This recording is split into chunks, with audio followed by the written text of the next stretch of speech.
Senandung Azalea, episode 25, Membatasi Harapan.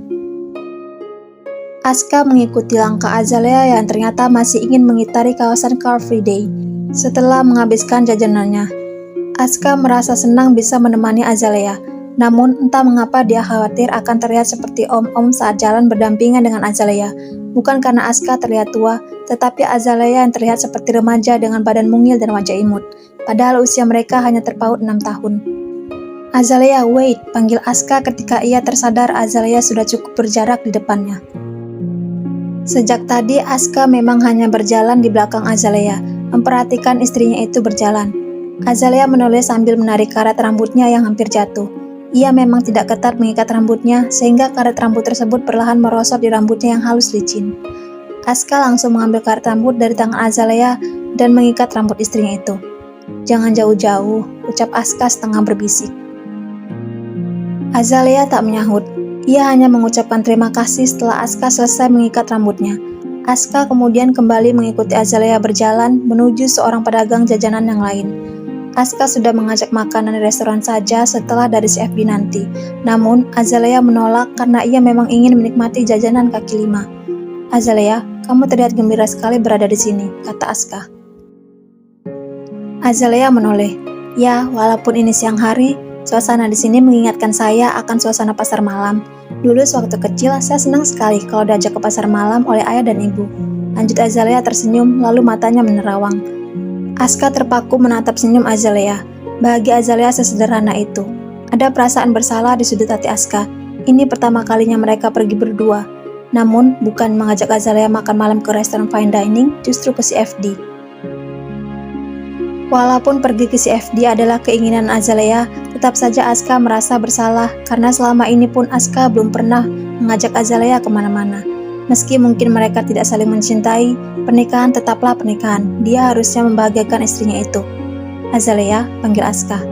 Bagaimana kalau nanti malam kita dinner di luar? Azalea mengerutkan kening, heran dengan ajakan Aska yang tiba-tiba. Aska berdeham sebelum berkata, sebagai tanda pertemanan kita.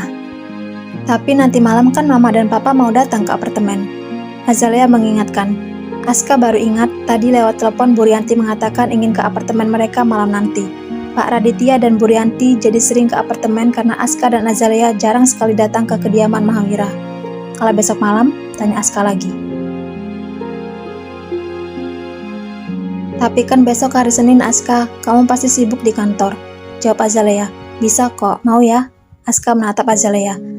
Azalea mengangguk disambut senyuman Aska, lalu mereka memutuskan untuk pulang. Mereka berjalan beriringan menuju mobil. Berkali-kali Aska ingin menggandeng tangan Azalea atau memeluk bahu istrinya itu. Namun selalu ditahannya. Ia tahu bahwa ia tak boleh menyentuh Azalea karena mereka telah sepakat untuk hanya berteman. Begitupun saat berada di dalam mobil.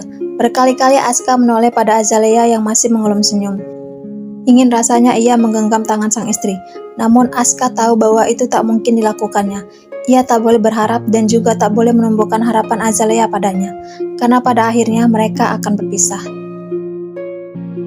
Malam itu Azalea dan Aska akan pergi makan malam di luar, seperti yang mereka rencanakan kemarin.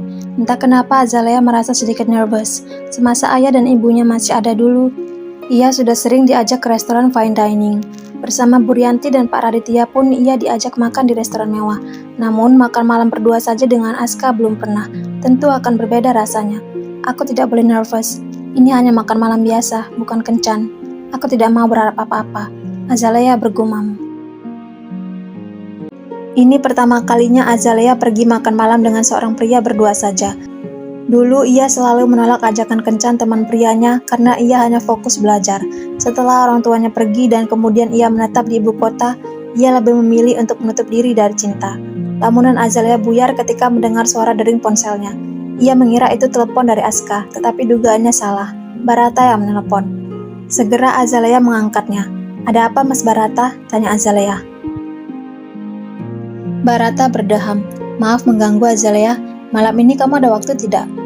Ada yang ingin saya diskusikan dengan kamu terkait beberapa materi pelajaran lewat telepon. Maaf banget Mas Barata, tapi saya sedang ada acara dengan suami saya. Sebentar lagi saya akan dijemput. Begitu ya? Suara Barata terdengar. Mau mendiskusikan materi apa, Mas? Kalau tidak lama, mungkin saya bisa, tawar Azalea. Oh, tidak usah, sahut Barata.